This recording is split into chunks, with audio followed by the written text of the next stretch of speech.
皆さん、こんにちは。ペンギンジャパニーズのポッドキャストにお越しいただきありがとうございます。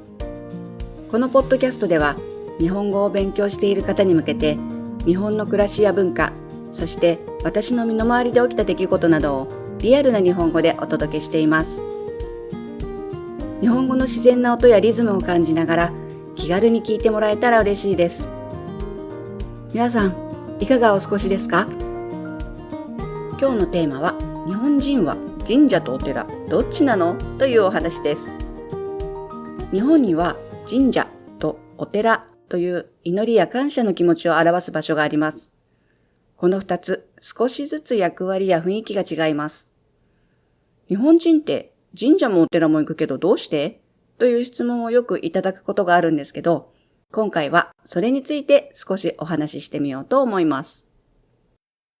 まず、神社なんですが、神社は日本の神様を祀る場所です。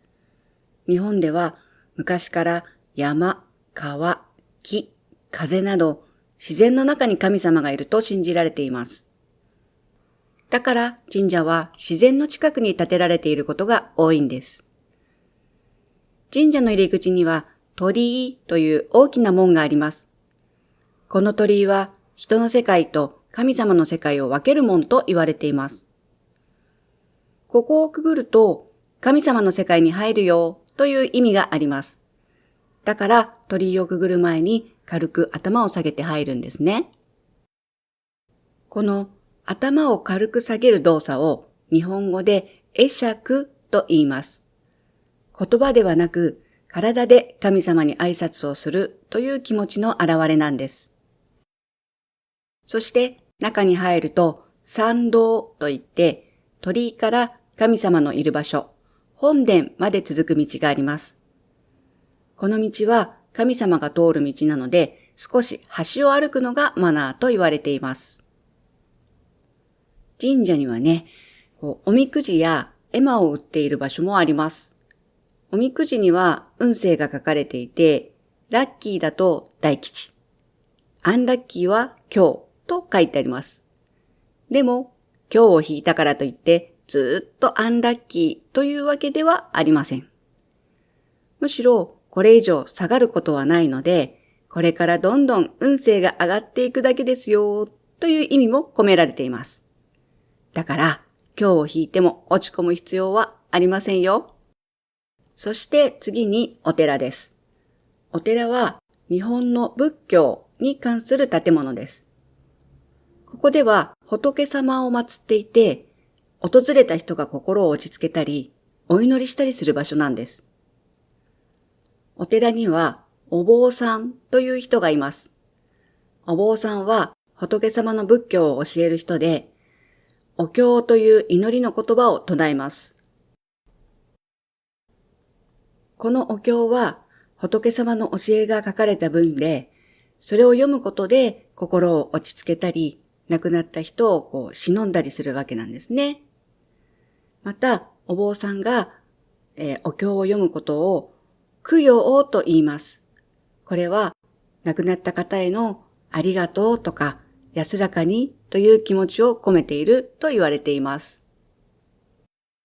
さて、そんな神社とお寺ですが、日本人はどちらに行くと思いますか？実はですね、多くの日本人はどちらも行くんです。もちろん個人的に信仰しているものがあればその場所に行くんですけども、特に強い信仰がない人でも神社やお寺に行くことは普通なんです。例えば、新しい年の始まりには神社に行って初詣をします。初詣とは年が明けて最初に神社やお寺にお参りすることで今年一年のお願い事をお祈りします。そして日本では夏の終わりにお盆という時期があります。これは亡くなった家族の魂が帰ってくると言われていて、多くの人がお寺やお墓に行って掃除をしたり、家族で集まってその魂を迎えるためお帰りとお迎えをしたりします。だからお願い事は神社、感謝や供養はお寺。日本人は自然にね、そういうことを使い分けながら暮らしているように思います。